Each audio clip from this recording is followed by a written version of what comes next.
Olá pessoal, sejam bem-vindos ao canal Entre Linhas. É o momento de nós explorarmos as entrelinhas da lição da Escola Sabatina. Já estamos aqui, pessoal, iniciando mais uma série, desta vez de 14 estudos. Como nós temos aqui no vídeo, o tema dessa série é vida, morte e eternidade. Nós vamos seguir aqui esse guia de estudos aqui, né? Quem tem, quem não tem também tem na internet aí, ou é só acompanhar aqui pelo canal.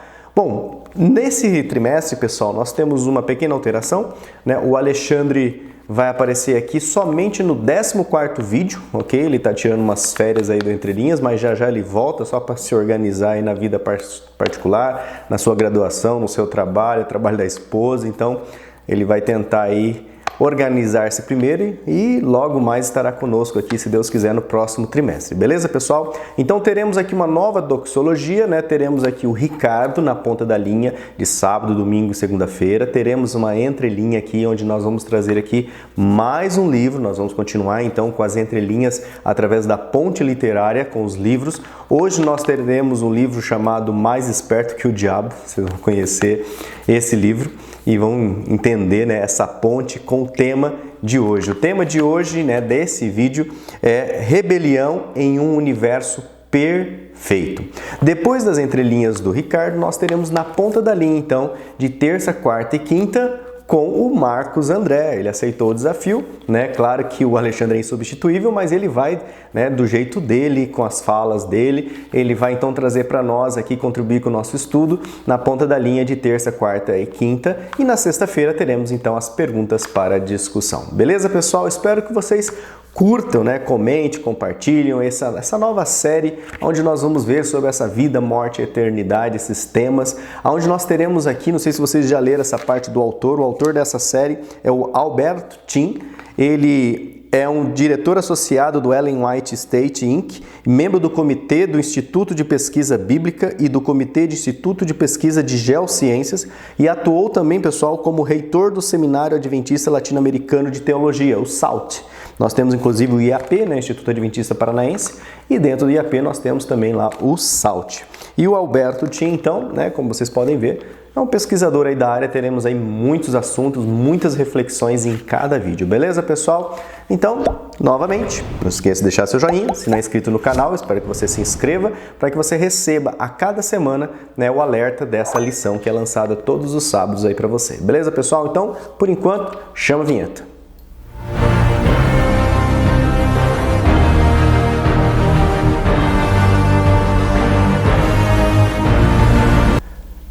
Bom, pessoal, agora é o momento aqui de nós conferirmos pelo menos os nomes dos nossos comentaristas aqui nas entrelinhas, né? Aproveito para lembrar vocês também que aqui na descrição dos nossos vídeos nós temos alguns links, né, para que você possa, né, participar aí do Família Entre Linhas Grupo 1, Família Entre Linhas 2, um grupo de WhatsApp, onde a gente troca bastante material pessoal, né?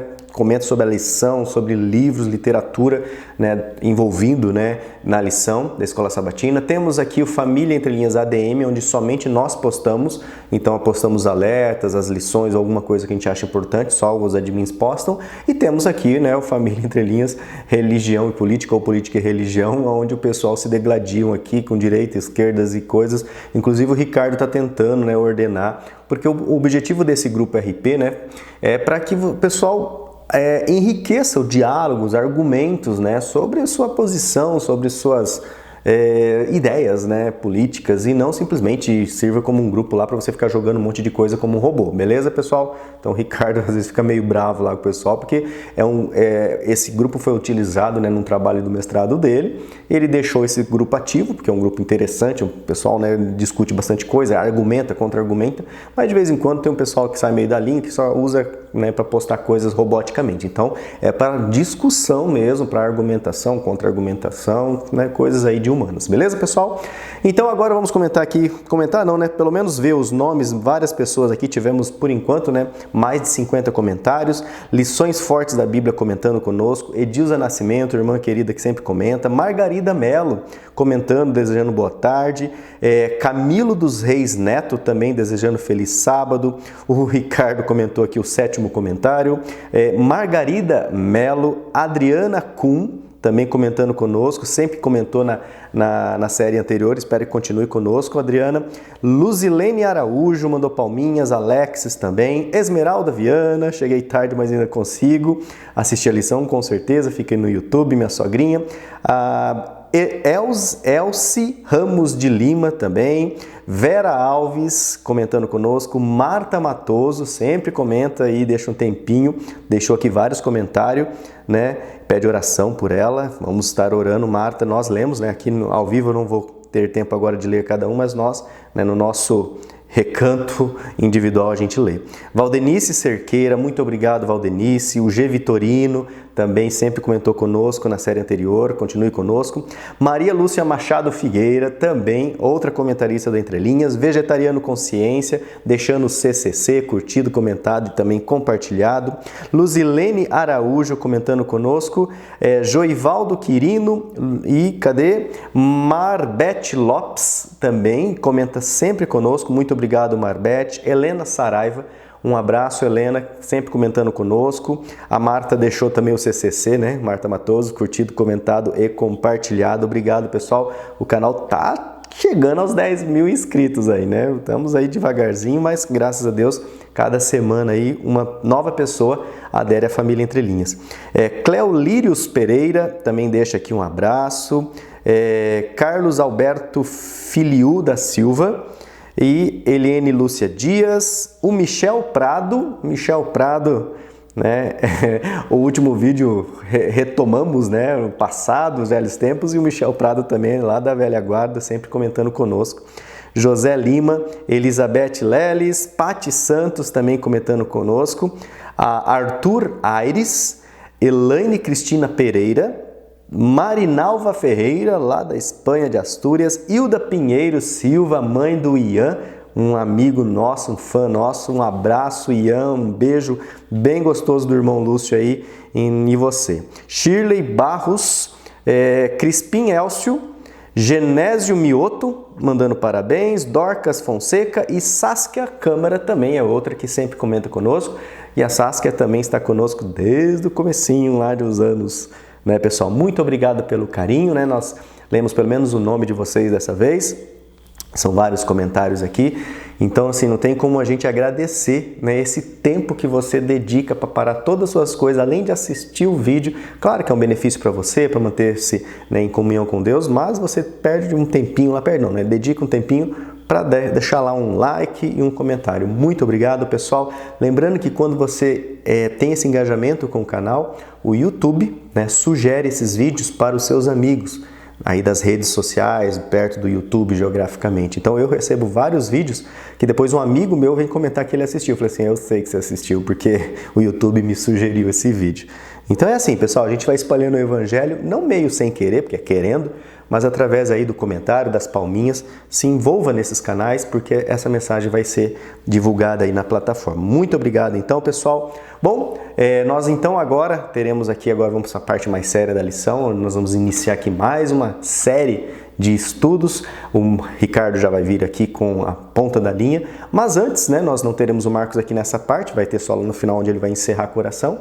Então eu vou iniciar agora com uma oração, peço a você nesse momento, já que nós vamos lidar com a palavra de Deus, com a Bíblia, com essas coisas, é impossível lidar com essas coisas espirituais sem buscar, né, o autor desse livro, o autor dessas palavras, beleza? Então vamos buscá-lo em oração nesse momento, né? Curve sua fronte, feche seus olhos do jeito que você está, ou se você estiver caminhando nesse momento, só ouça as palavras e vamos estar aqui buscando mais comunhão com Deus. Vamos lá. Senhor Deus, nosso Pai, nosso Criador, nos colocamos agora, Senhor, diante de Ti e clamamos ao Senhor, ó Pai, que o Senhor continue nos orientando, continue iluminando a nossa mente para que possamos entender as Tuas palavras e as Tuas lições, Senhor. Obrigado por tudo, como os comentaristas deixaram aqui. Nosso muito obrigado porque o Senhor tem cuidado de nós, mesmo nesse mundo de miséria, de guerra, de fome. Nós estamos aqui, ó Pai, ainda curtindo de certa forma uma paz, uma abundância e estamos aqui, Senhor, tendo para repartir com os nossos irmãos. Esteja com cada ouvinte neste momento, que cada palavra, né, do Ricardo, do Marcos, possa ajudar-nos a nos aproximar, ó Pai, de Ti. É humildemente que nós lhe clamamos em nome de Jesus. Amém, Senhor. Então agora, pessoal, chega aí, Ricardo, é com você. Bom, gente, vamos lá. Lição número 1. rebelião em um universo perfeito. O verso áureo, gente, já vai nos dar conta do conteúdo principalmente o conteúdo central aqui da lição de sábado e, obviamente, da semana. O verso áureo diz o seguinte: veja como você caiu do céu, a estrela da manhã, filho da alva. Veja como você foi lançado por terra, você que debilitava as nações.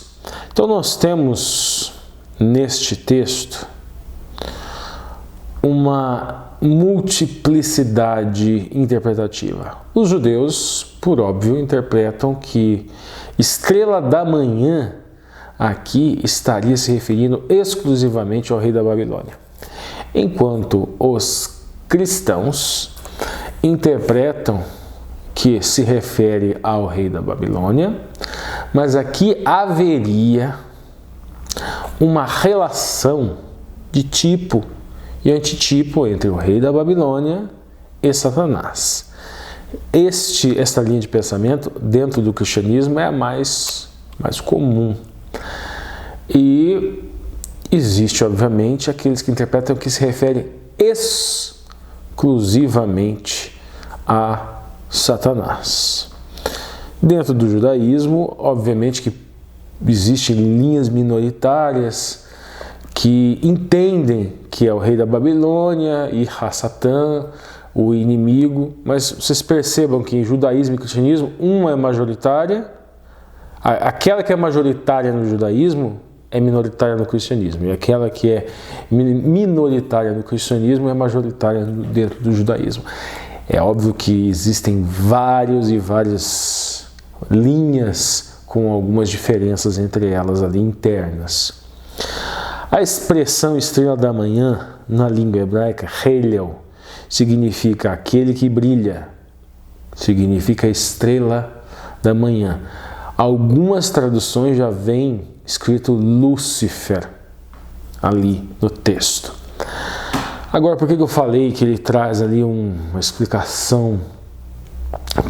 Esse verso já é um link para a conclusão do raciocínio do sábado. Vocês vão perceber, o autor da lição ele vai nos introduzir no tema a origem do mal. E ele vai apresentar algumas possibilidades interpretativas. Ele fala, por exemplo, que alguns dizem que do porquê da existência do mal. O mal existe justamente para que nós pudéssemos apreciar o bem no contraste que Deus teria criado ou permitido a existência do mal, para que no contraste nós pudéssemos ter essa percepção do bem. Outros acreditam que o mundo tenha sido criado perfeito e o mal surgiu. Vamos acrescentar uma outra interpretação aqui. Outros enfatizam que essa questão do mal existe em razão do livre-arbítrio. Inclusive vai ser falado aqui mais para frente. Vai ser falado aqui mais para frente na lição de segunda-feira. O autor da lição vai nos trazer a mitologia. No caso da caixa de Pandora, que esta caixa teria todos os males da humanidade dentro dessa caixa. E Pandora, que seria uma versão mitológica antiga da Smurfette, teria sido criada e atiçada a curiosidade dela para abrir essa caixa e espalhar todos estes males pela humanidade. Não, talvez que o autor da lição tenha intencionado em colocar essa questão da mitologia aqui de Pandora é porque várias mitologias do mundo elas trazem histórias que têm uma certa similitude em alguns pontos com relação à origem do mal. Ele estaria exemplificando aqui com a mitologia grega. Depois, gente, o autor da lição, ele vai enfatizar a questão da existência de um Deus de amor e um Deus todo-poderoso, ou seja, a onipotência divina. Onipotência divina, e traz algumas passagens bíblicas que confirmariam isso, por exemplo, 1 Crônicas 29, 10 a 11, Mateus 5, 48, e que ele teria feito todas as coisas perfeito, devarinho, Deuteronômio 32, 4. E a pergunta, o parágrafo final, que é o link com o verso áureo, diz o seguinte, que a resposta para todas as questões, vamos entender que questão que é? E nós vamos ter que recorrer ao trilema de Epicuro. Diz o seguinte: se Deus sabe todas as coisas, pode todas as coisas e é amor, como que o mal existe? Se o mal existe e ele sabe, e logo ele não seria amor. Se o mal existe, ele sabe e não pode, logo ele não seria todo-poderoso.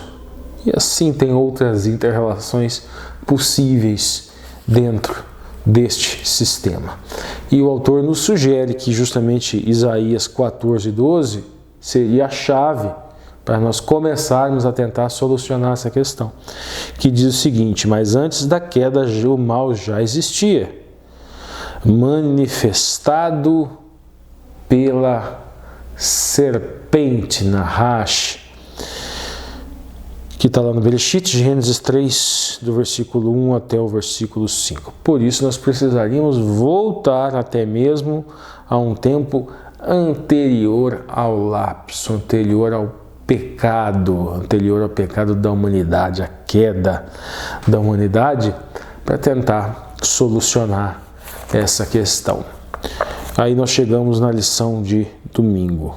E esse trimestre inteiro, nós vamos ter todo o trimestre. Então quem está lá coordenando a classe, não tente responder todas as perguntas no sábado ou nesse único dia. Vamos ter o trimestre para tentar discutir, para tentar dialogar e tentar encontrar respostas para essa questão. Criação, uma expressão do amor de Deus. Lição de domingo. Bom, gente, na lição de domingo, nós vamos analisar aquela primeira faceta do trilema, a questão Deus de amor.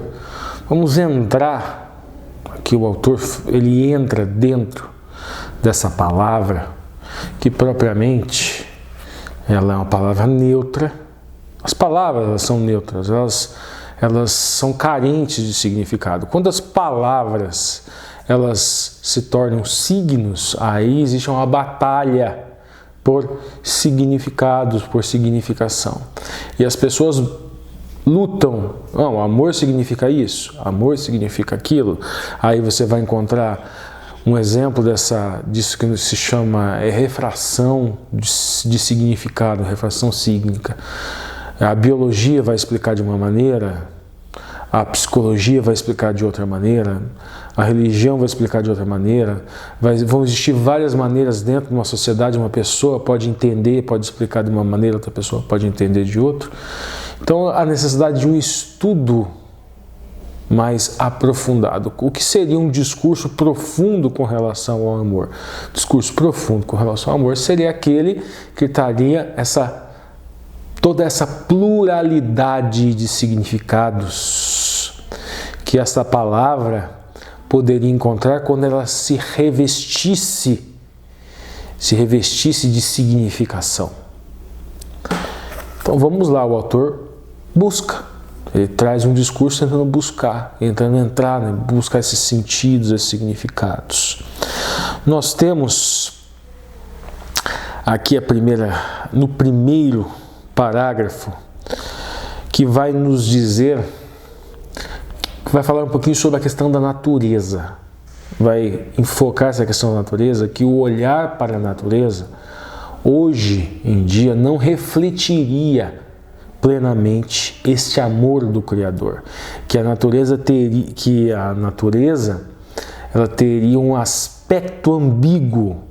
E ele vai nos trazer aqui um exemplo, o exemplo da flor, a flor que teria as pétalas, a beleza da rosa, a cor, a beleza da cor das folhas. Entretanto, ela teria o espinho. Vai trazer também a questão das pessoas, e que existem pessoas que são capazes de atos de amor, atos de justiça, atos de coragem, atos de caridade, benevolência, misericórdia e tantas outras coisas que refletem o caráter de Cristo e tantas outras coisas que são dons de Ruach HaKodesh, dons do Espírito de santidade. Entretanto, existem pessoas que cometem atrocidades, que cometem crimes horríveis, são pessoas avarentas, coisas que não refletem em nada. Por um outro lado, existe também na natureza, existe a chuva, um outro exemplo, existem as tempestades que destroem, existem os furacões e outras tantas coisas. E o autor, ele se socorre para tentar explicar esta ambiguidade da natureza entre bem e mal, justamente numa parábola, que é a parábola do semeador. E está lá em Mateus 13, 27 e 29, diz o seguinte: Patrão, o Senhor não semeou boa semente no seu campo? De onde então vem o joio? E o proprietário respondeu: um inimigo fez isso.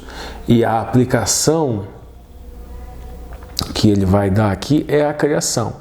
É evidente, gente, que a interpretação original desse texto, ela está se referindo à mensagem, ela está se referindo ao Evangelho, está se referindo às pessoas que escutam essa mensagem, aquelas pessoas que estariam dentro da igreja aqui, e essas pessoas, e que no momento correto, o próprio Eterno iria separar o joio do trigo. Mas essa interpretação é uma interpretação válida, porque assim como existem pessoas boas, existem pessoas más, inclusive foi um dos exemplos que foi dado pelo autor da lição ali na ponta da linha, a parábola se aplica justamente a esse exemplo. O joio seriam as pessoas boas, que aceitaram e que vivenciam, que introjetam o verdadeiro evangelho, e as pessoas más são aquelas que não aceitaram, que não introjetam, que subverte, que aceitaram um outro evangelho que não foi o evangelho que veio do Espírito, que é o evangelho que veio da carne, que é o evangelho que veio do inimigo, Satã. Lembrando que Satã significa o adversário, pode ser traduzido o adversário, ou o inimigo, justamente como se é dito aqui na parábola.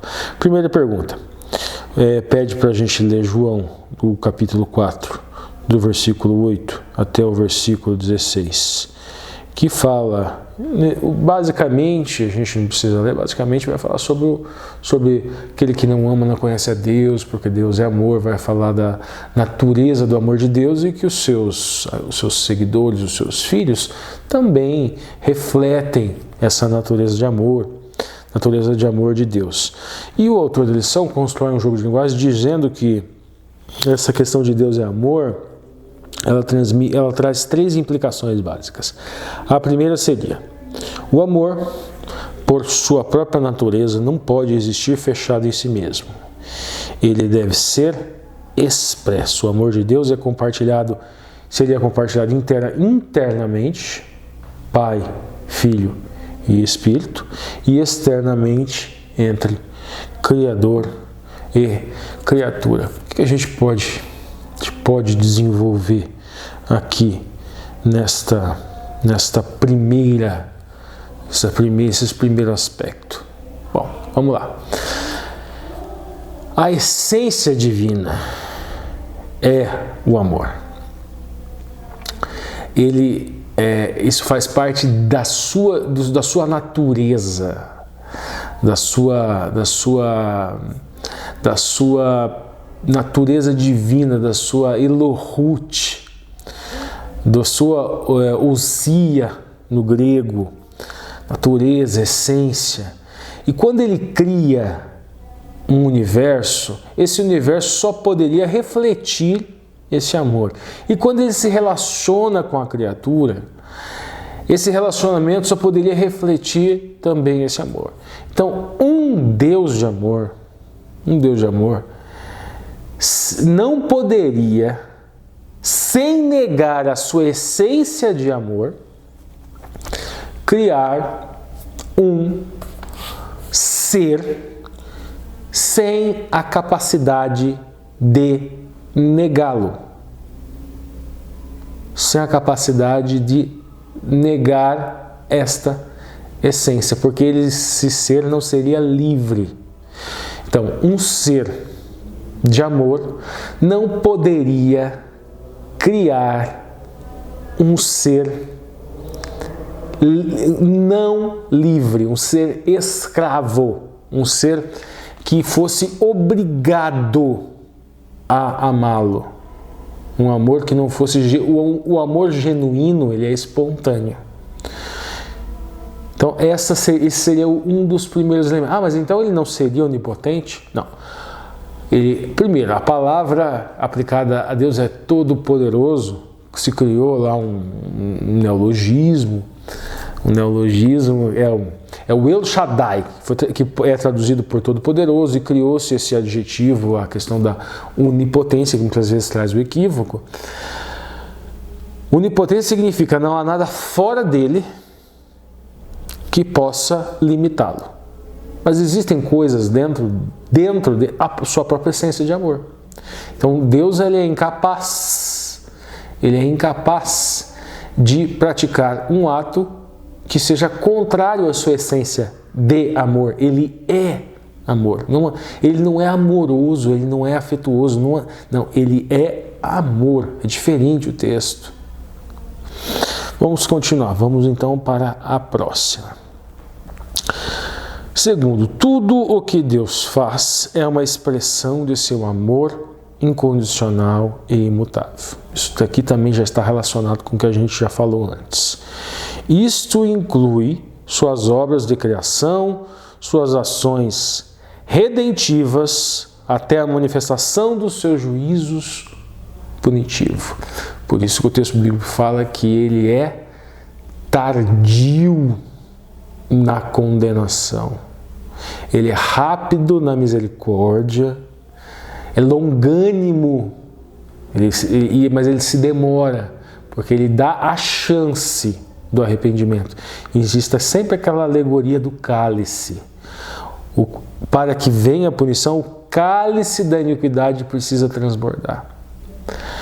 E chegar ao ponto de uma existência desse cidadão, deste indivíduo cujo cálice já está ali quase na ponta, de que não é só uma relação para com os outros, mas até para com ele próprio. A vida eterna para um cidadão que se afastou demais seria crueldade. Seria um juízo condenatório extremamente cruel. Vamos continuar. Aí, antes de chegar ao terceiro ponto, ele vai citar um texto do Desejar de Todas as Nações. Diz o seguinte: o amor de Deus se expressa em sua justiça, não menos do que em sua misericórdia. Justiça é fundamento do seu trono e fruto de seu amor. Vamos lembrar que essa dicotomia entre justiça no sentido mais rígido e justiça no sentido mais ameno, ela é mais acentuada na língua portuguesa, na língua grega, lá na língua hebraica, lá nos seus primórdios, não.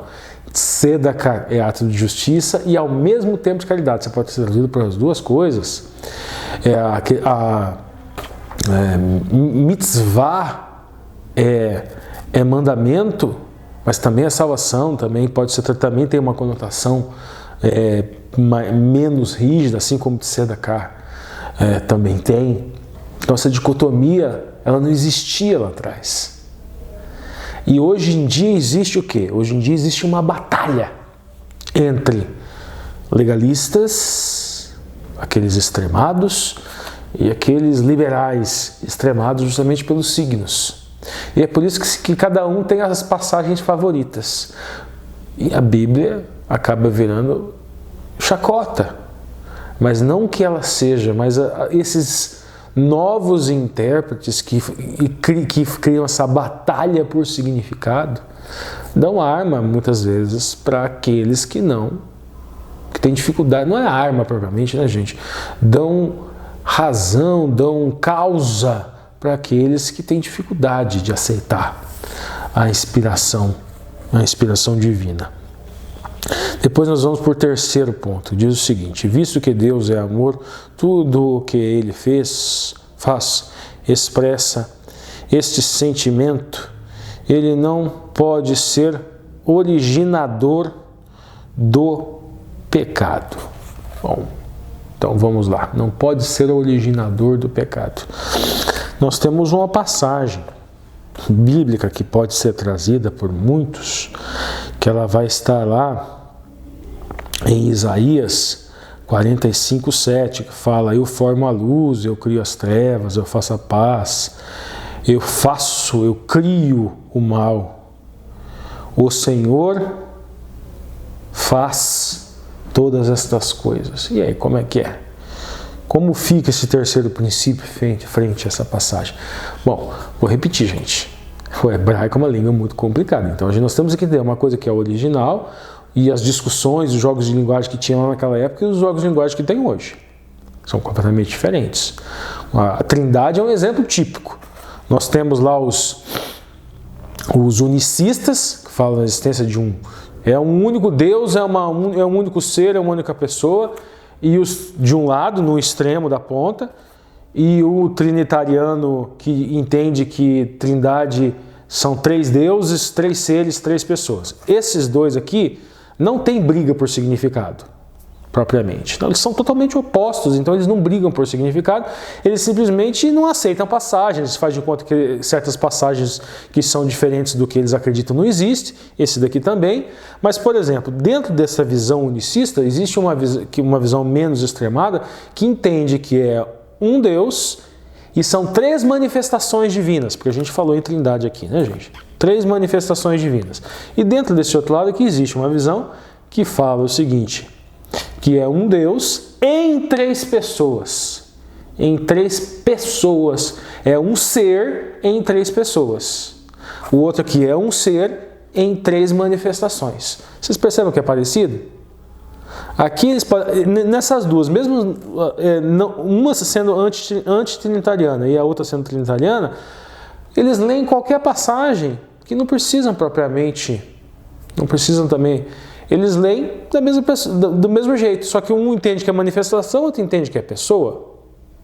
Então tem as formas diferentes com que as batalhas sígnicas acontecem, nos extremos, que são totalmente opostos, e ali nos meios, onde são parecidos. Mas nos dois casos tem essas batalhas por significado.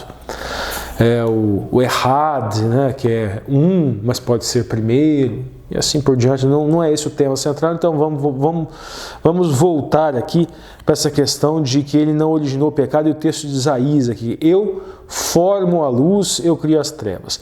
É bem complicado, não vamos fazer como aquele pessoal que eu dei o exemplo, e vamos atrás de um discurso forte. Esse discurso que só quer olhar um lado, eu chamo de discurso fraco. O que é o discurso forte? Já expliquei para vocês.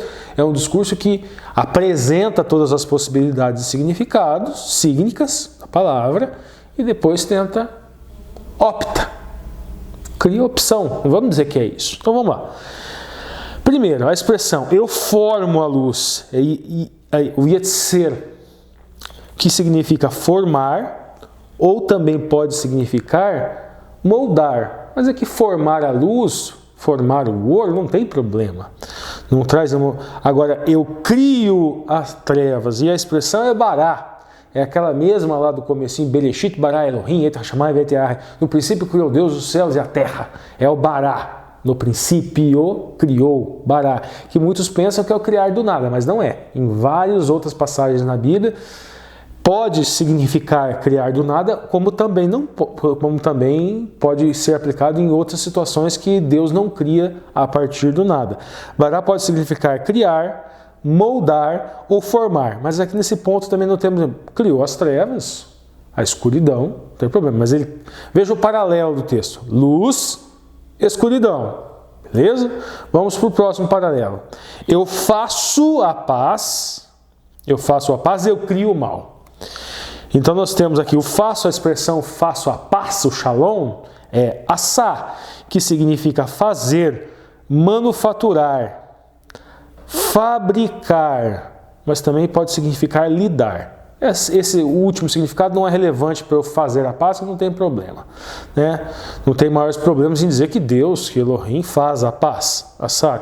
Agora, crio o mal, bará, aí já dá um tilt, dá uma tela azul do Windows na cabeça da gente.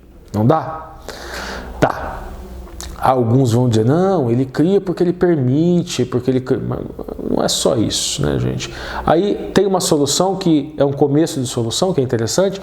Nós pegamos o comecinho do verso e o paralelo luz e escuridão, e muitos falam que foi o Einstein, quando ele era pequeno, que criou, mas não tem comprovação nenhuma disso, não, que foi ele que falou, isso que eu vou falar a partir de agora. Não, o mal, na verdade, é a ausência do bem. Ok, é um começo de criação. Scott teria falado com uma professora, porque a professora disse, perguntou para e ele disse, professora, ele teria respondido ao professor quando ela estava falando sobre discutindo a origem do mal, o divino, o Einstein teria dito isso, mas isso é alegoria, né? Mas tem essa história correndo aí popularmente.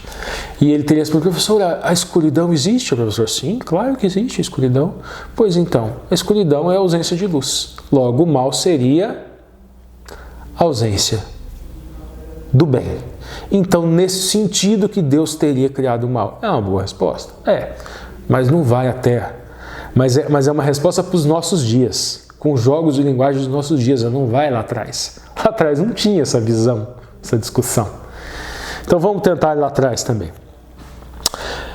Bom, gente, bará, essa expressão bará, ela pode significar criar, moldar, formar, mas às vezes, dependendo do grau, às vezes ela pode, do grau dentro do hebraico, ela pode significar engordar, no refil. Então veja bem, eu engordo o mal. Aonde nós encontramos isso na Bíblia? Nós encontramos isso no livro de Levíticos, no Vaikra, e no livro de Deuteronômio do Devarim. Se cumprires os meus mandamentos, bênção, bênção, bênção, bênção. Se cumprir os mandamentos, ordenanças, juízos, então a consequência são as bênçãos, as bem-aventuranças do Velho Testamento. E se não cumprir? A consequência são as maldições. E nós já explicamos lá atrás dessa ambiguidade na natureza. Essa ambiguidade na natureza existe em razão disso. E se não cumprir? 7 vezes mais. Aí agora nós vemos a questão do como ele é longânimo no julgamento. E se continuar não cumprindo? 7 vezes mais. E se continuar não cumprindo? 7 vezes mais. E se continuar? Dispersão. Então eu vou dispersar vocês na terra. E se vocês se arrependerem? Então, por amor a Isaac, Abraão e Jacó, recebo vocês de volta. Aí nós vemos o quê? A questão do resto, do amor. Vocês percebem o engordar do mal? O engordar do mal estaria ligado justamente à longanimidade do amor de Deus. Porque ele é tardio naquela condenação definitiva. Ele espera o cálice da iniquidade transbordar. Vocês percebem como o julgamento da condenação estaria ligado o julgamento, a condenação estaria ligado justamente ao amor? E o que significa engordar o mal? Engordar o mal é isso. E como o engordar do mal estaria ligado ao amor, logo, uma coisa não negar, o fato dele ser amor, dele ser um Deus de amor, e nós ainda percebemos o mal, não são conceitos que se contrariam, não se contrariam. Vocês percebem? Então vamos lá, vamos para o próximo. Visto que o amor de Deus é tudo e ele faz expressar o sentimento, ele não pode ser originador do mal. Foi isso que nós já explicamos. Faltou o textinho final, né? E o Senhor faz todas essas coisas. Daí a pessoa pode falar, mas pera lá, mas ele diz que faz todas essas coisas? Sim, não tem problema nenhum. A expressão aqui faz todas essas coisas, assar, que pode significar fazer, manufaturar, fabricar ou lidar. Então, como nós poderíamos ler todo o texto fazendo certas escolhas? Nós temos que ter a sinceridade de dizer que nós estamos fazendo escolhas interpretativas, porque pode ser feito outras. Lembre que as palavras têm uma batalha de significado dentro das palavras. Mas vamos lá, fiz a minha escolha. Eu formo a luz, eu crio as trevas. Eu faço a paz, eu engordo o mal. E o Senhor lida com todas estas coisas. Essa foi a opção que eu fiz. Bom, gente, no último parágrafo, Deus precisava ter criado o universo? Não precisava. Em si, ele bastava. Não precisava criar o universo no sentido de que ele tem a necessidade para existir de nós, ou assim, ou coisa do gênero. Mas em sua essência, havia uma condicionante interna a ele e não externa. Mais ou menos a mesma questão que nós falamos da onipotência. Da perspectiva de sua soberania, pode-se dizer que não. Ou seja, ele não haveria algo fora dele que o obrigasse a nos criar. Mas na perspectiva de sua natureza amorosa, ele queria um universo como meio de expressar o seu amor. Aí o autor termina: é incrível que o Senhor tenha criado algumas formas de vida como os humanos que não são capazes de responder ao seu amor, como também de compartilhar ou expressar o amor de Deus. Não é bem que não são capazes, né? O ser humano tem essa capacidade de responder ao amor de Deus, os anjos também têm, mas uma parcela dos anjos caíram e negaram, e uma parcela da humanidade também. Vamos então para a lição de segunda-feira. Bom, gente, então vamos agora aqui para a lição de segunda-feira, livre-arbítrio, a base para o amor. Então, sempre quando a gente fala de livre-arbítrio, a gente vai lembrar do quê? Calvinistas e arminianos, como se fossem as duas únicas visões possíveis da Bíblia. E, na verdade, entre calvinistas e arminianos existe aquilo que eu falei para vocês, de uma batalha sígnica, uma batalha pelos significados bíblicos. Cada um adota uma predestinação. Então, veja bem, os calvinistas se apropriaram de uma palavra. A palavra é neutra. E criaram ali, revestiram, colocaram roupagem de significado em cima dessa palavra. E toda pessoa que foi doutrinada pelo calvinismo, quando lê a palavra predestinação, ela vai automaticamente na mente dela, ela está lá. Tudo aquilo que colocar. Predestinação é isso. Só que naquela época não era assim. Mas então os calvinistas estão errados? Não, muitos calvinistas estão na boa intenção deles lá. Isso é um tipo de coisa que é da língua. Só que a gente tem que entender que esse fenômeno existe. Arminianos faziam a mesma coisa. Então pegam lá a palavra predestinação e falam predestinação, isso. E daí tem aquela batalha por significados. Ok. Complicado, né, Ricardo? Como é que faz então? Qual que está certo, qual que está errado? Primeira coisa que a gente tem que entender. Lá atrás não existia essa discussão com esses jogos de linguagem. Não se pegava a palavra como os calvinistas pegam, como os arminianos pegam. Por isso que eu falo, gente, se você ou você é um ou você é outro. Não. É um absoluto desconhecimento do que é linguagem. Isso. Absoluto desconhecimento do que é linguagem. É princípio básico de linguística isso. Ok, então vamos lá. Fica difícil, certo? Mas tem uma coisa que tanto arminianos quanto calvinistas, eles aceitam. Deus é amor. Todos eles aceitam. Então, se nessa batalha por significados, o que é predestinação? O que é livre-arbítrio? Ah, não, Adão e alguns falam, não, Adão e Eva tinham liberdade de escolha e não livre-arbítrio. Não, Adão e Eva tinham livre-arbítrio. E depois do pecado eles passaram a ter liberdade de escolha porque a natureza má trouxe essa ambiguidade para a sua natureza, utilizando mais ou menos a forma que o autor da lição colocou. Então, livre-arbítrio, antes do ser humano adquirir a ambiguidade natural, Yetzer Hara e Yetzer Hatov, natureza boa, natureza má, natureza da carne, natureza do espírito. Antes do lapso, livre-arbítrio. Depois do lapso, liberdade de escolha. Eles criaram esse jogo de linguagem. Eles criaram esse jogo de linguagem como criam tantos outros, porque eles sabem, eles precisam do princípio unificador. Deus é amor, seja de um lado, seja do outro. Então, o calvinismo não poderia apresentar um Deus que não representasse amor. Não basta dizer, ele é soberano. Não, ele é soberano, vocês não podem questionar, não questiona e acabou. Porque a Bíblia diz Deus é amor, então rasgaria aquele textinho. Então precisa criar todos esses jogos de linguagem e vão surgindo as vertentes. E uma das vertentes é que em algum momento no plano de salvação, liberdade de escolha e soberania divina se encontrariam, e esse que seria o mistério. Por quê? Porque quando nós criamos jogos de linguagem e fazemos opções de significado, vão aparecer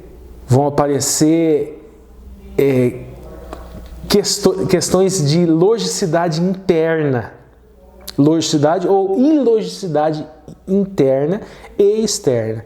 E aonde que essas ilogicidades elas vão ficar destacadas? É justamente no diálogo, é justamente na apologética, é justamente no contra-razoado, é justamente no debate que elas ficam evidentes. E daí a pessoa vai levar em conta o outro e vai começar a tentar corrigir com novos jogos de linguagem, com novas escolhas de significado. Entendem essa questão? Então espero que tenha ficado claro. Eu vou falar mais para ficar claro mais para frente. E dentro desta tentativa de mostrar um Deus de amor, nosso autor aqui na ponta da linha, ele fez uma opção por um jogo de linguagem da nossa época, a questão de flores de plástico, coisa que não existia lá atrás, e as flores naturais, que elas não são tão belas.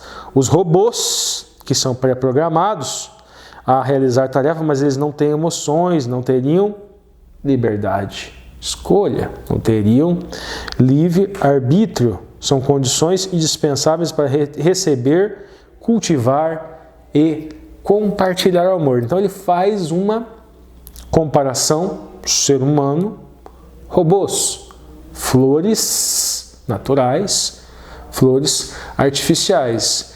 E qual das duas flores elas representariam melhor amor? A flor natural. Qual dos dois? O ser humano ou o robô? E daí o robô. E por quê? Porque o ser humano tem liberdade de escolha. O ser humano, ele não seria pré-programado. Porque agora aqui vocês entendem por que eu fiz todo aquele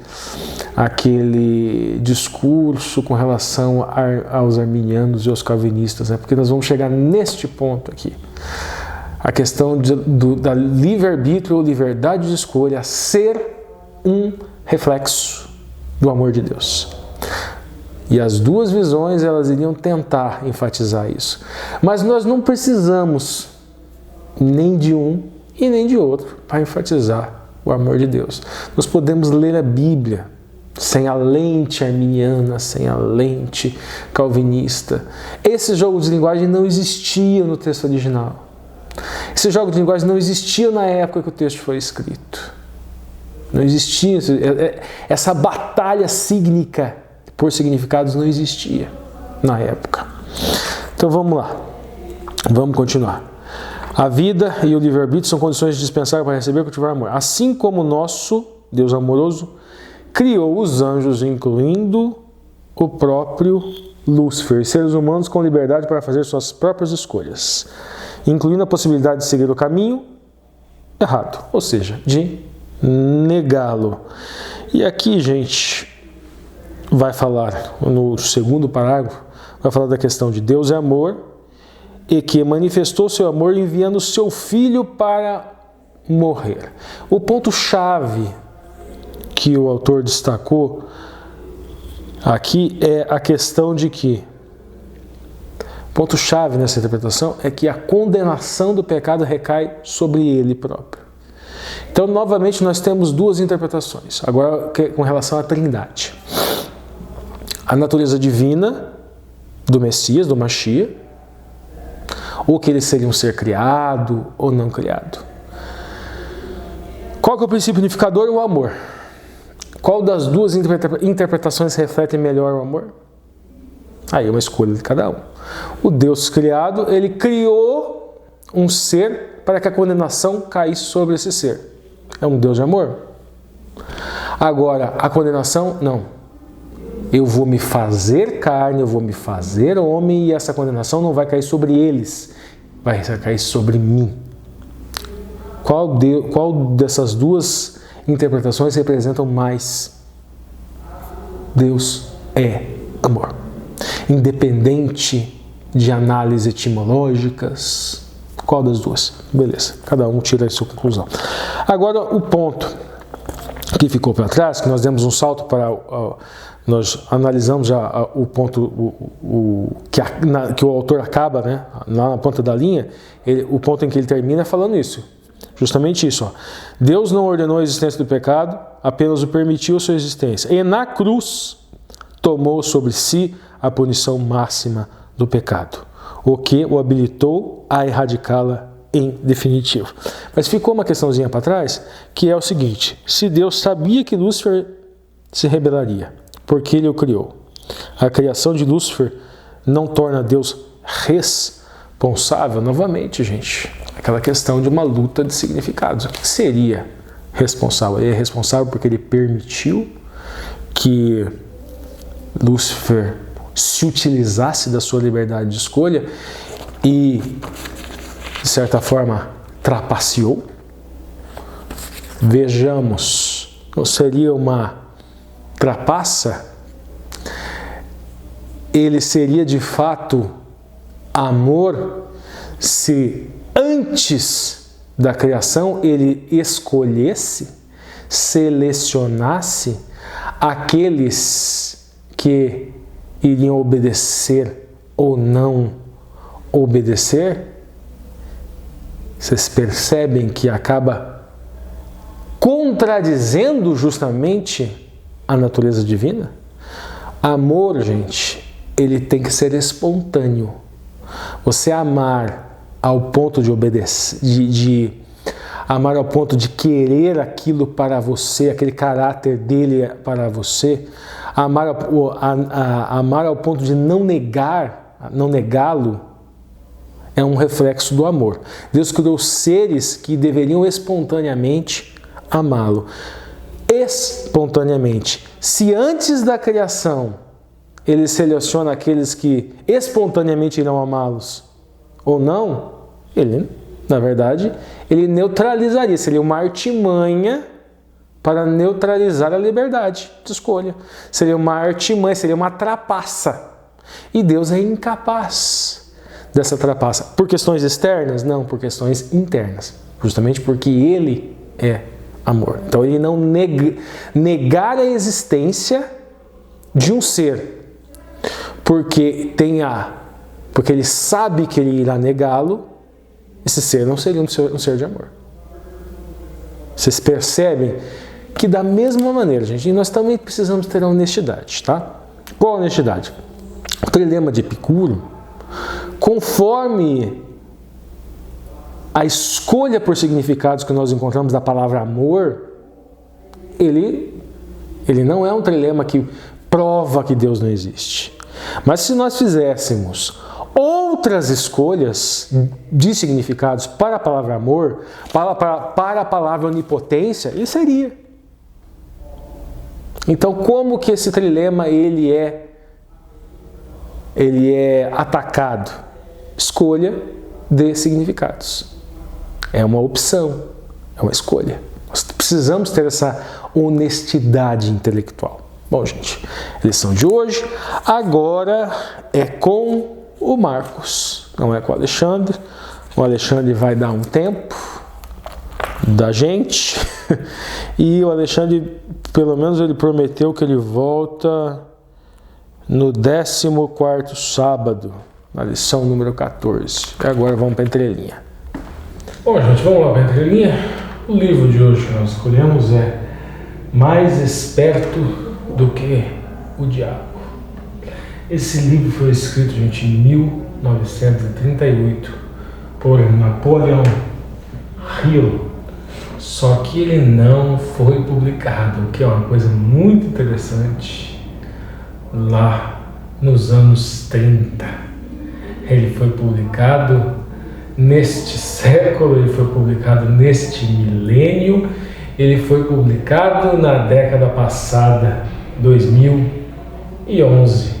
E o enredo dele até fica mais interessante ainda, em razão da sua publicação ter se dado tanto tempo depois.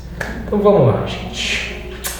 Neste livro ele conta a história, nosso personagem principal, ele teria escrito uma obra, e onde ele teria entrevistado vários homens de sucesso.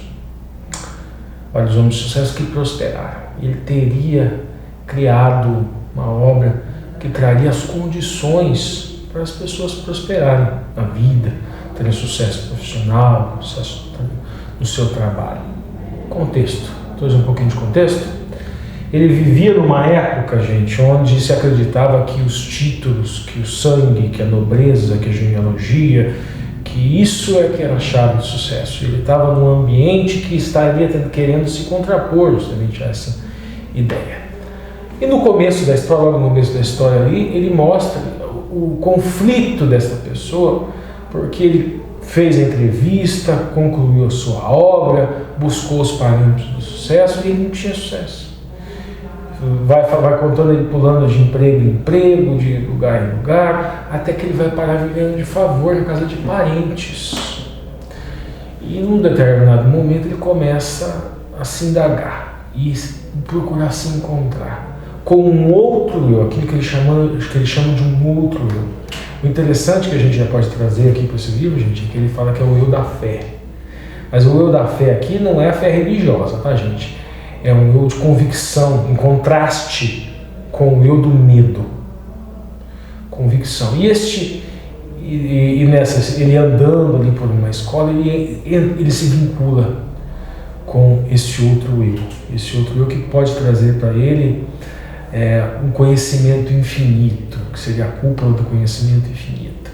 E esse outro eu começa a falar com ele, e esse outro eu fala para ele: não, vai lá, você vai emprestar $50. Seu cunhado. Ele vai lá e empresta $50 ao cunhado. Beleza. O cunhado empresta. E ele vai para um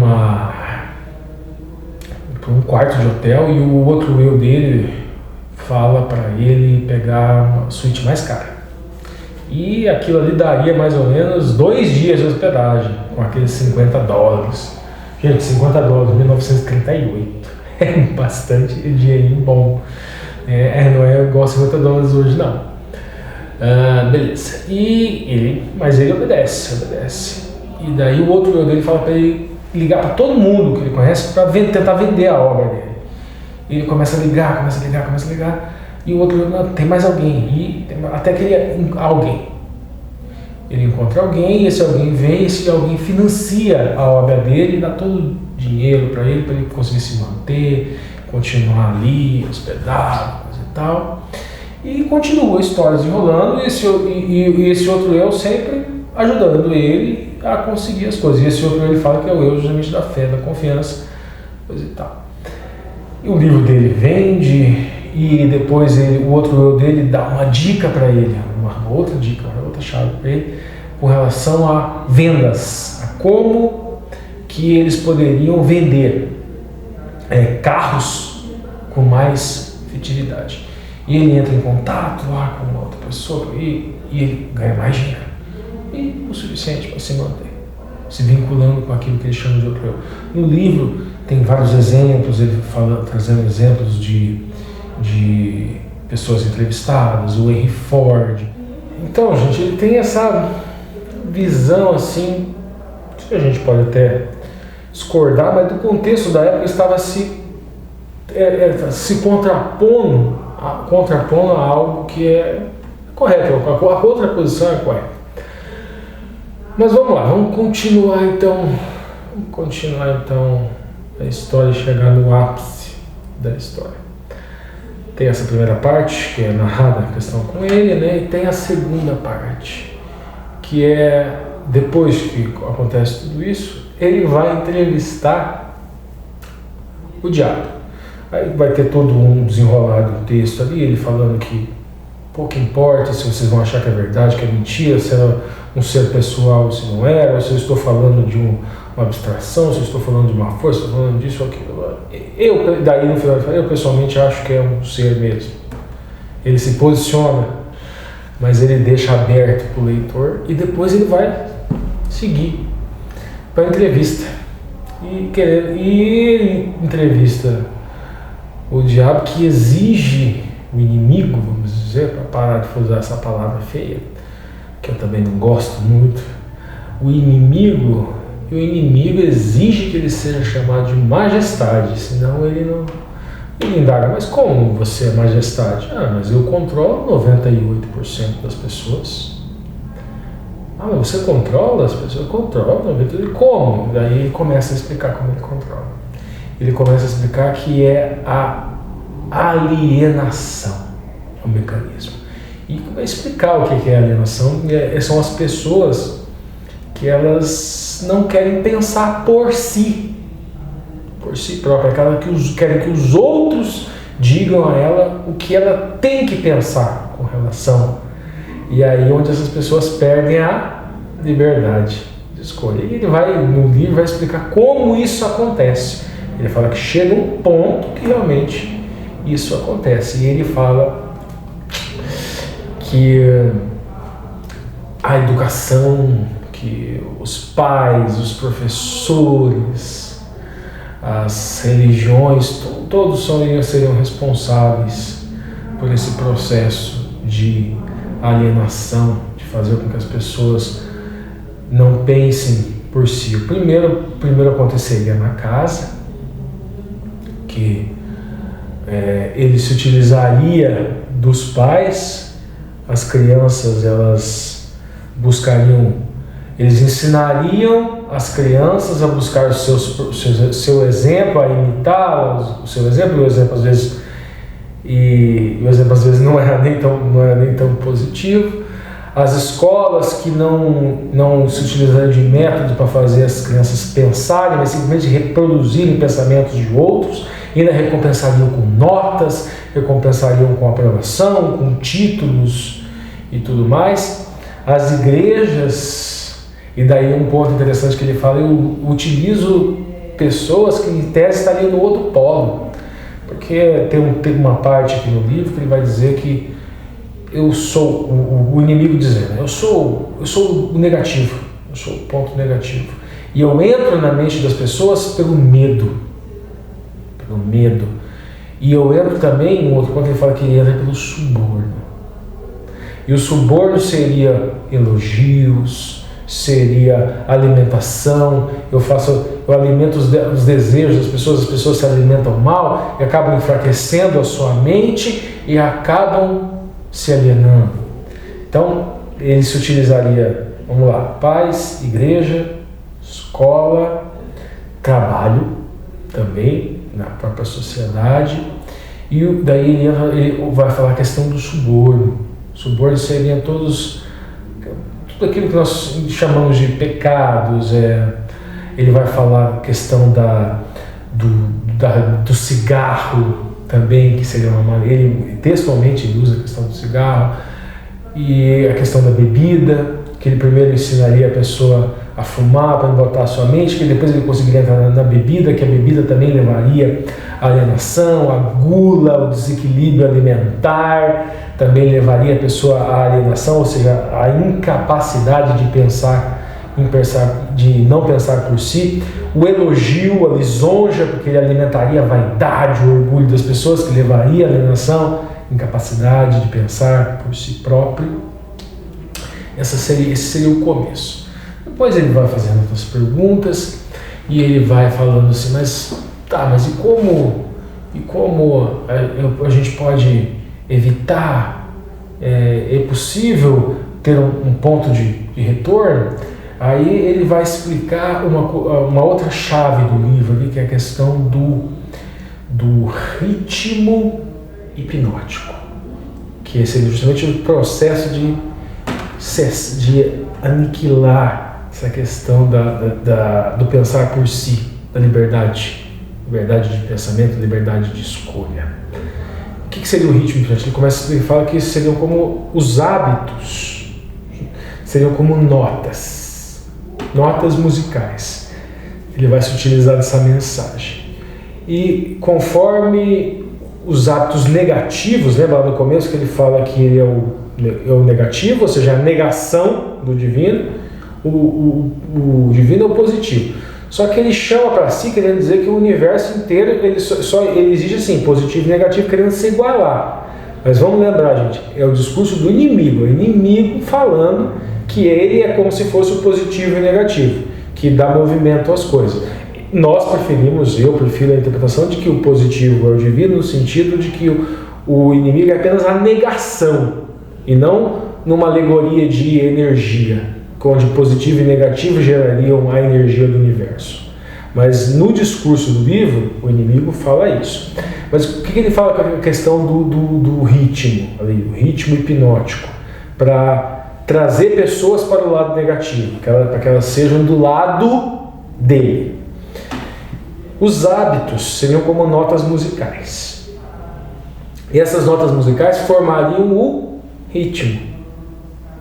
Então, conforme seriam os hábitos negativos, o hábito do cigarro, o hábito da bebida, o hábito da luxúria, o hábito da gula, se chegaria num ponto em que se pegaria um ritmo e não se teria mais volta. Então, no ritmo hipnótico, hábito,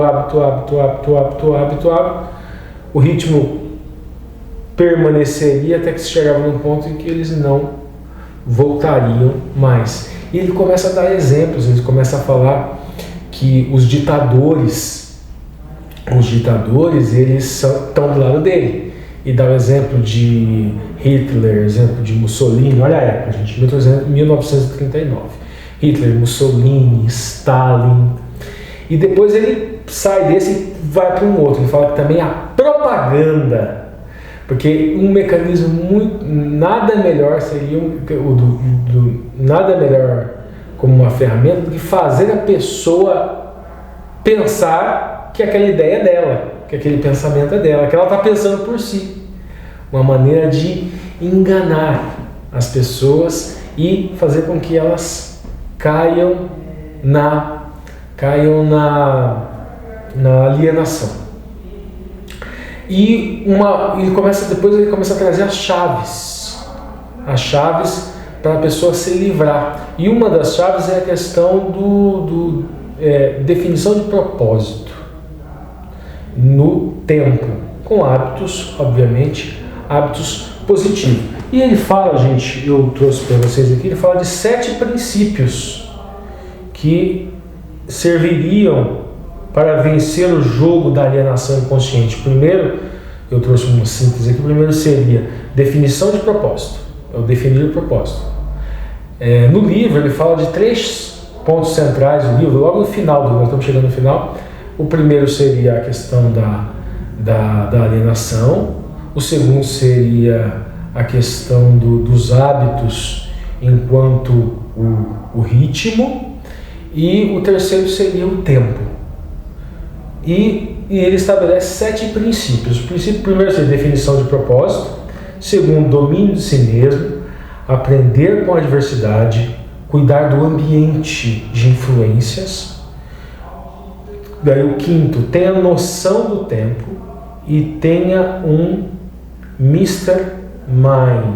O que seria esse Mr. Mind, gente? Seria a mente mestre. É a questão justamente de pensar por si, de você ter um pensamento confiante, um pensamento com fé, que você teria acesso a essa inteligência superior. E o sétimo seria a cautela. Aí ele termina o ponto interessante que eu falei do livro, gente, desse espaço da publicação. Ao longo do livro o inimigo vai falando: não, se você publicar esse livro, isso, se você publicar esse livro, aquilo, não, querendo dizer que ele não iria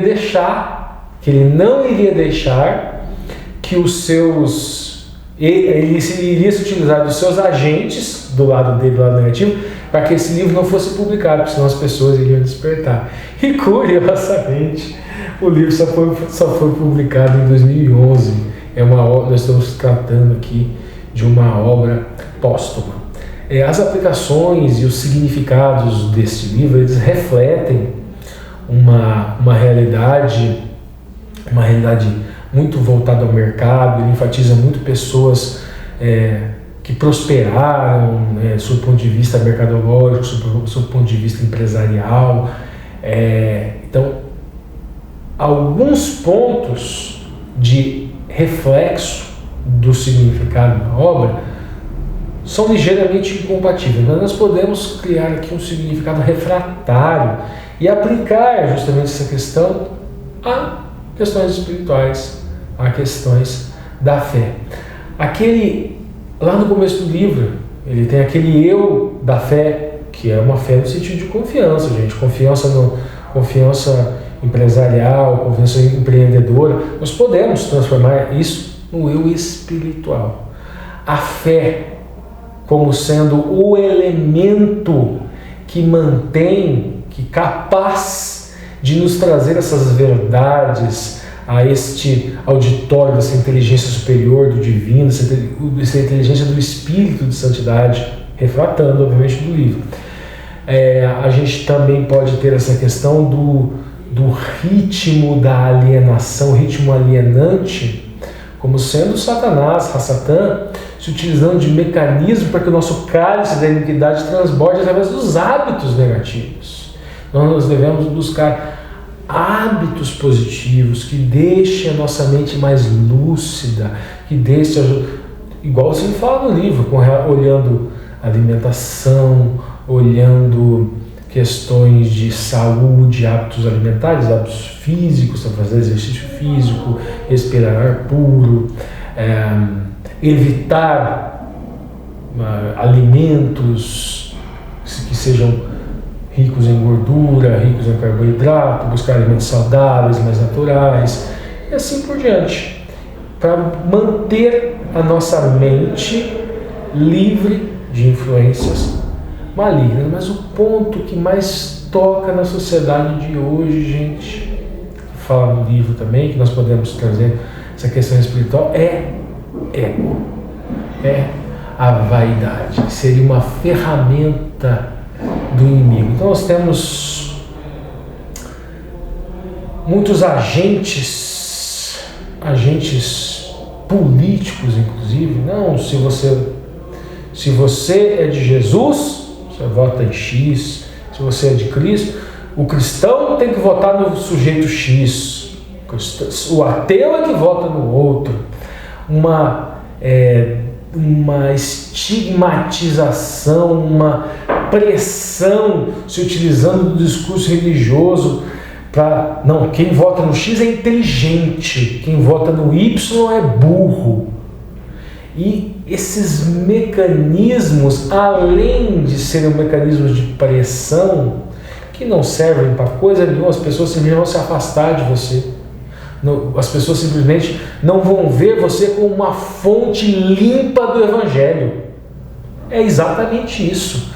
Você que está aí contaminado com um discurso político, você se tornou fonte de alienação. Esses seus hábitos de acusar o irmão porque vota num candidato diferente de você, de ignorância, de falta de religiosidade, você que se torna uma fonte impura. Você nunca vai conseguir chegar para uma pessoa, nunca vai ter moral, nunca vai ter uma imagem limpa para chegar para uma pessoa que não, um ateu, ou alguém que não é convertido, ou alguém que está buscando a Deus. Ele vai ver em você uma fonte suja.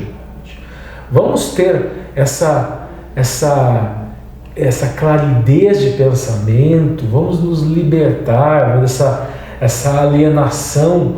Gente, religião é uma coisa, política é outra. Nós, inclusive, dentro do Adventismo, nós temos profecias que nós interpretamos do Apocalipse, justamente da danosidade que foi no passado, política e religião se juntando, e uma danosidade escatológica que será no futuro.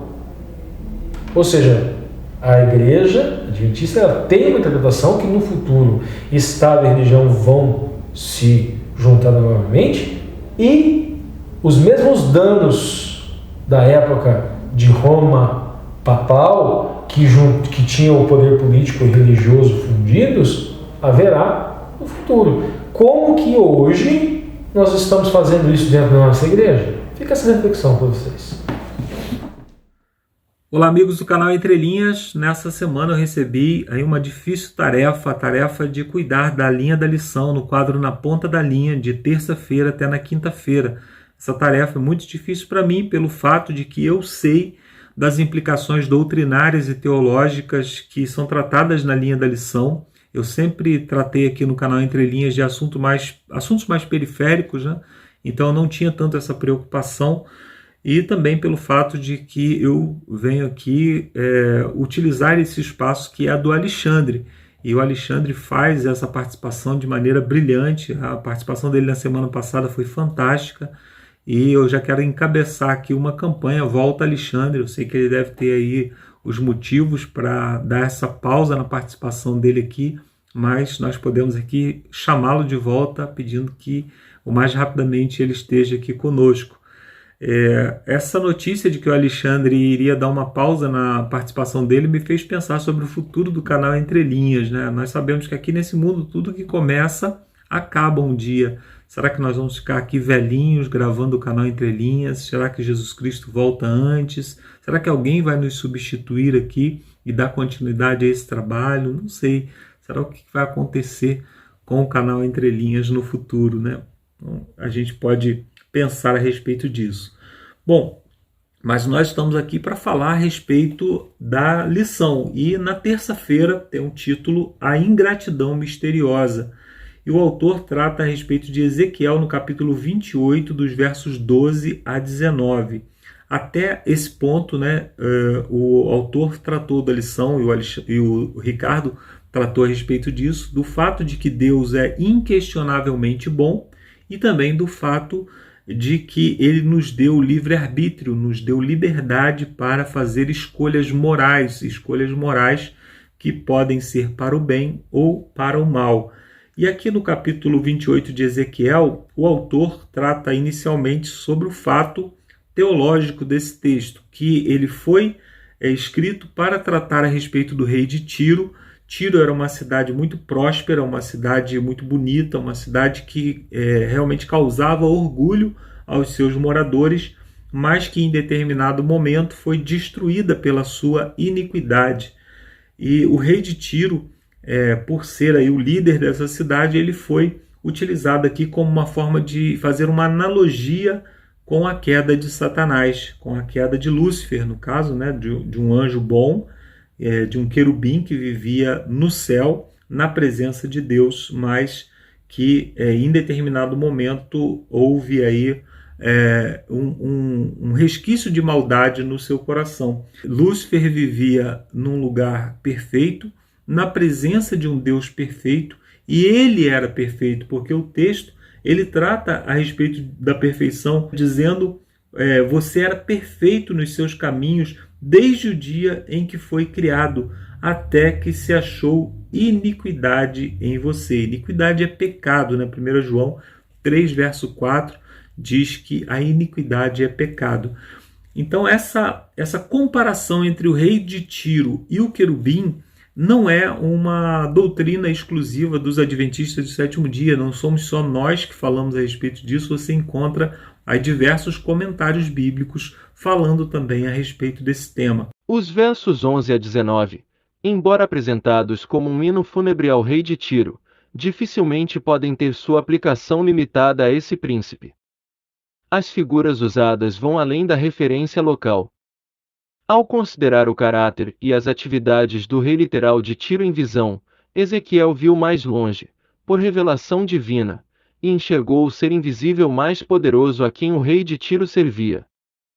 Bom, além dos comentaristas, né, nós vemos no próprio texto que o texto está falando sobre algo mais elevado do que simplesmente o rei de Tiro, porque ele fala que vivia no jardim de Deus, era querubim, foi ungido por Deus, vivia no Monte Santo, né? Então isso são coisas que não se aplicam ao rei de Tiro. Então o rei de Tiro foi utilizado apenas como uma paráfrase ou como uma figura aqui representativa para que Deus nos falasse a respeito de algo muito maior.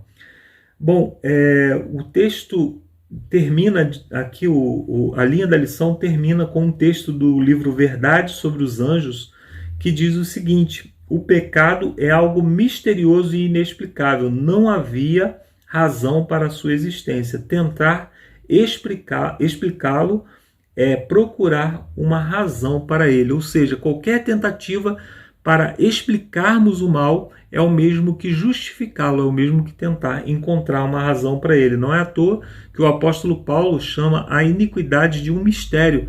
Em 2 Tessalonicenses, no capítulo 2, verso 7, ele diz que a iniquidade é misteriosa, é um mistério que nós não conseguimos compreender. Qual é a aplicação que nós podemos fazer? Eu sempre gosto de fazer uma aplicação prática sobre aquilo que nós estudamos, né? O Alexandre ele trata mais de um aspecto social, eu gosto mais de tratar de um aspecto pessoal. O que eu vejo nesse texto? Bom, Lúcifer, o querubim, né, ele vivia num ambiente perfeito, na presença de um Deus perfeito, e ele era perfeito, ele foi criado perfeito, mesmo assim ele se corrompeu. Nós não vivemos num ambiente perfeito, mas nós que aceitamos a Jesus Cristo como Salvador somos chamados à perfeição. Vivemos num ambiente de igreja, um ambiente que potencializa a nossa vida para o bem, nos chama a ser melhores a cada dia, mas mesmo assim nós precisamos vigiar a nossa natureza, vigiar as nossas inclinações, os nossos pensamentos, para saber se não estamos tomando aí o mesmo rumo que Satanás tomou lá no início e passou, né, infelizmente, de ser aí o portador de luz, né? Lúcifer quer dizer isso, portador de luz, para ser o príncipe das trevas, como Jesus o denominou. Então precisamos tomar cuidado para que a nossa natureza gradativamente também não nos leve à corrupção. Na parte de quarta-feira fala sobre o preço do orgulho e cita agora Isaías capítulo 14, versos 12 a 15, que fala primariamente sobre o rei de Babilônia. O autor dá início à lição aqui falando sobre o contraste que aparece em toda a Bíblia entre Jerusalém e Babilônia. Nós vemos Abraão saindo da região dos caldeus ali, da região de Babilônia, para ir para a região de Canaã, que é onde fica Jerusalém. Depois os judeus, no fim do exílio babilônico, são chamados a deixar Babilônia e ir para Jerusalém. E também o Apocalipse nos convida a abandonar a Babilônia mística, a Babilônia espiritual, para viver segundo os princípios da Nova Jerusalém, da Jerusalém celestial. E em Isaías, no capítulo 14, de 12 a 15, nós encontramos ali essa cidade, que é uma cidade que sempre foi vista como antagônica aos planos de Deus, ao povo de Deus, ela é utilizada para falar a respeito desse orgulhoso príncipe lá do exército de Deus, esse orgulhoso anjo, que se torna depois um adversário de Deus, que se torna aí um rebelde, um filho rebelde de Deus, que passa então a figurar essa batalha, a batalha entre o bem e o mal. Bom, a cidade de Babilônia, que é utilizada aqui como figura, ela era governada por Nabucodonosor, um rei muito orgulhoso que vivia ali tentando afrontar Deus, né, com seus decretos, com suas construções, e falava sobre si mesmo, né? Essa é a grande Babilônia que eu construí. O rei da Babilônia, ele então se tornou um símbolo dessa queda, da queda de Lúcifer, apesar, né, de a história de Nabucodonosor ser uma história de vitória, uma história que toma o caminho contrário, porque Nabucodonosor, no final da sua vida, ele se converte, né? A gente tem o capítulo 4 de Daniel que demonstra isso. Então, nós temos na Bíblia essa ilustração a respeito de Babilônia, né? Então ele planejava exaltar o seu trono acima das hostes celestiais. A tentação de Satanás é a mesma ainda hoje. A tentação que nós temos a partir de Eva, né, vocês serão como Deus, ou seja, mesmo que ele pensava, subiria acima das mais altas nuvens e serei semelhante ao Altíssimo, ele falou também isso para Adão e Eva. Ele disse, você vai ser como Deus, apesar de Deus já ter feito eles a imagem e semelhança, o que nos mostra que Satanás ele não tem nada a nos oferecer. Ele ofereceu a Eva algo que Eva já tinha, né? E a tentação de Jesus da mesma forma, né? Satanás tentou Jesus a usar os seus poderes divinos. Jesus Cristo estava aqui como homem e ele estava tentando fazer com que ele transformasse pedra em pão ou que se lançasse do alto de um pináculo, né, para ser ali pego pelos anjos. Então isso seria como voltar, né, sair da condição de humano, voltando à condição divina. Então ele utiliza o seu ponto fraco para nos tentar, para nos chamar para o pecado, para nos chamar para contradizer Deus, né? Então diz aqui que o inimigo não teve medo de acusar a Deus daquilo que ele mesmo era e espalhar mentiras para os anjos. Aí então a origem misteriosa do mal. Bom, e que aplicação prática nós podemos fazer a respeito da lição de quarta-feira, que fala sobre esse ser elevado que, por causa da sua formosura, por causa da sua glória, ele se tornou aí orgulhoso. Nós podemos fazer uma aplicação prática a respeito da nossa função aqui como adventistas de sétimo dia, como povo de Deus, como cristãos. Nós não podemos nos considerar melhores do que os outros que não têm tanto conhecimento como nós, outros que não têm as mesmas disciplinas que nós temos, porque tudo que nós temos vem de Deus. Satanás era belo, né? Ou Lúcifer, antes da queda, era belo porque Deus o fez belo. Ele portava luz porque Deus era a fonte de toda luz. Então nós precisamos nos lembrar disso para não nos tornarmos orgulhosos, nos sentindo até em algum momento independentes de Deus. Eu posso falar, olha como eu sou sábio, olha só como eu sou inteligente, olha como eu sei conduzir a igreja de Deus. E às vezes quando nós tomamos esse lugar de Deus, né, na igreja dele, tentando conduzir, tentando tomar decisões, tentando fazer com que as coisas andem do jeito que nós gostamos e não do jeito que Deus pretende conduzir a sua igreja, nós estamos caindo na mesma tentação que Satanás caiu, porque ele continua nos tentando das mesmas maneiras. Eu sempre falo que nós temos que tomar cuidado para não construirmos um Deus que é a nossa imagem e semelhança, um Deus que gosta de tudo que eu gosto, que me aprova em todas as coisas, que tem os mesmos desejos que eu tenho, que não gosta das mesmas coisas que eu não gosto. Então eu não estou sendo alguém à imagem e semelhança de Deus, eu estou criando um Deus à minha imagem e semelhança. Isso é orgulho, isso é a mesma queda que Satanás passou, né? E na parte de quinta-feira, fala sobre a disseminação da crença. Apocalipse capítulo 12 fala ali que houve uma batalha no céu, né? A batalha começou no céu, se desenrolou entre um querubim e Deus, né? Ele combate contra os anjos de Deus e alguns anjos, 1/3 dos anjos do céu, acabam sendo contaminados por esse grande conflito que aconteceu lá. Então Satanás ele batalhou contra o povo de Deus e foi derrotado na cruz. A morte de Cristo na cruz é que finalmente derrota Satanás. No entanto, por não poder mais atacar a Deus, por não poder mais comparecer na presença de Deus no céu, ele agora volta à sua rebelião contra aqueles que guardam os mandamentos de Deus e têm a fé em Jesus. Ou seja, Satanás ele não desistiu da batalha mesmo sabendo que está derrotado. Então, Apocalipse capítulo 12 ele nos apresenta ali alguns pontos de vista que o autor destaca. O primeiro é que a batalha começou no céu, né, com a rebelião de Lúcifer, culminou com a vitória de Cristo na cruz e ainda continua contra o povo remanescente de Deus no tempo do fim. Nós precisamos, então, estar cientes de que nós estamos envolvidos em uma grande batalha, uma batalha que não tem pausa, uma batalha que a todo momento nós estamos envolvidos. Então, qualquer inclinação nossa para o mal pode ser utilizada nessa batalha para que nós sejamos arrastados aí por Satanás para o lado derrotado, né? Então, o autor até pergunta aqui no final: é real essa batalha que acontece na Terra? Qual é a nossa única esperança para vencer o inimigo? Bom, a nossa única esperança é estar ao lado de Cristo, ao lado daquele que não perde jamais. Inclusive, aqui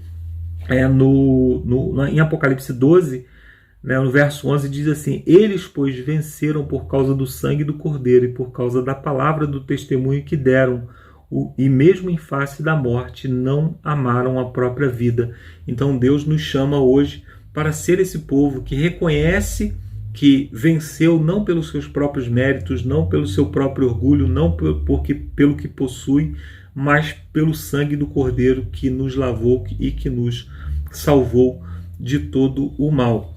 Bom, na parte de sexta-feira nós encontramos aquelas perguntinhas, as perguntinhas para discussão, e a primeira pergunta diz assim: como responder à acusação de que Deus é responsável pela origem do mal? Tudo que nós sabemos sobre o mal é o que está revelado na Bíblia. E qualquer tentativa de nós pesquisarmos ou argumentarmos em favor de um argumento ou de outro, nós estaríamos indo além do que a Bíblia nos revelou. Deuteronômio 29 diz que aquilo que está revelado é para o nosso conhecimento, mas que aquilo que não está revelado é para Deus e nós não devemos nos preocupar com isso. Qual é a nossa preocupação? Com o mal? Não, nós devemos nos preocupar primariamente com o bem, com o que Cristo fez por nós, com a sua vitória na cruz e com o fato de que Ele nos salvou. Né? Assim como existe o mistério da iniquidade, lá em 2 Tessalonicenses, no capítulo 2, verso 7, nós também temos em 1 Timóteo, no capítulo 3, verso 16, dizendo que a graça, a bondade de Deus é um mistério, o mistério da piedade. Nós podemos, então, nos deter a estudar muito mais sobre a piedade e a bondade de Deus. Né? Porque a cruz é central na compreensão da origem do mal e da sua erradicação. Bom, Cristo foi a maior vítima, né, da cruz, do mal, porque Ele levou sobre si todos os pecados de todos nós. Ele foi crucificado e morto, mesmo sem merecer, mesmo sem ter nenhuma afinidade com o mal. Então, a cruz ela é uma revelação sobre o amor de Deus e sobre o cuidado que Ele tem conosco e também sobre a malignidade do mal. O mal ele não pode ser perdoado, ele não pode ser aceito exatamente porque o mal é algo terrível. A prova disso é que o Criador do universo foi levado à morte. Né? Aí nós temos aqui a pergunta número 3, que fala sobre a cegueira de Satanás, né? Que mesmo sabendo que foi derrotado, ele continua batalhando contra Deus. Por que isso? Nós vemos como o mal ele nos tira a razão e nos tira até mesmo a capacidade de percepção sobre as coisas. Então, às vezes, quando nós estamos com espírito de vingança, com espírito de maldade, nós saímos da nossa razão, saímos da nossa capacidade de compreender, né, que estamos do lado errado. Então precisamos sempre não lutarmos contra Deus, inflamados aí pela cegueira, pelo mal, né? Pergunta número 4, Mateus 5, 43 a 48, aquele texto que fala, né, que se alguém que nós devemos ser como Deus, que faz nascer o sol sobre justos e injustos, né? Como esse padrão pode refletir o amor de Deus na nossa família?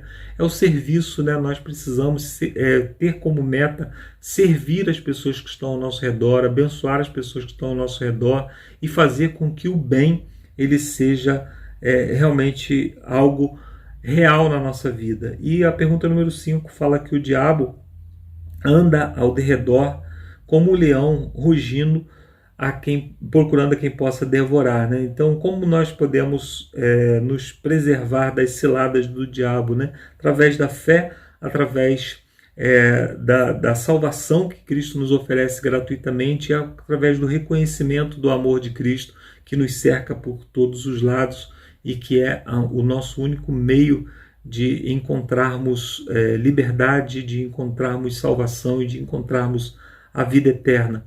Bom, que Deus nos abençoe para que possamos, mesmo quando não compreendermos o mal, que possamos compreender o infinito amor de Deus, que é revelado no fato de que Ele nos criou, no fato de que Ele nos amou e de que enviou seu Filho a morrer por nós. Então vamos nos dedicar a essa semana não a pensar sobre o mal, a pensar sobre como Lúcifer caiu, o que provocou o mal no coração dele, mas vamos pensar sobre como Deus nos salvou de maneira maravilhosa. Esse é o foco das Escrituras, esse é o foco da Palavra de Deus. Vamos terminar com uma oração? Santo e bom Deus, muito obrigado por essa lição, muito obrigado porque nós encontramos aqui, Senhor, o amor que o Senhor tem por cada um de nós ao oferecer o Teu Filho para morrer no nosso lugar.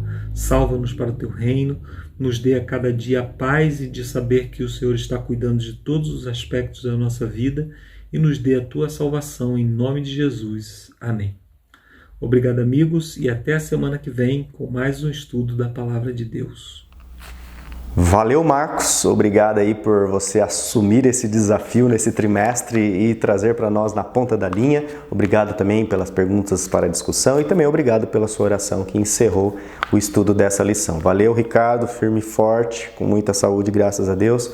Valeu aí pela ponta da linha, pelas entrelinhas. E nos vemos então, pessoal. Valeu a você, né, que está até aqui.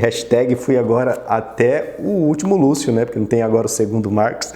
Fui até a despedida, pessoal. Valeu por você estar conosco, né, firmes e fortes nessa nova jornada. Nos vemos então já no segundo vídeo dessa jornada, dessa lição, onde nós vamos estudar, pessoal, morte em um mundo de pecado. Beleza, pessoal? Fiquem com Deus, se cuidem. Até lá, se Deus quiser. Tchau, tchau, pessoal.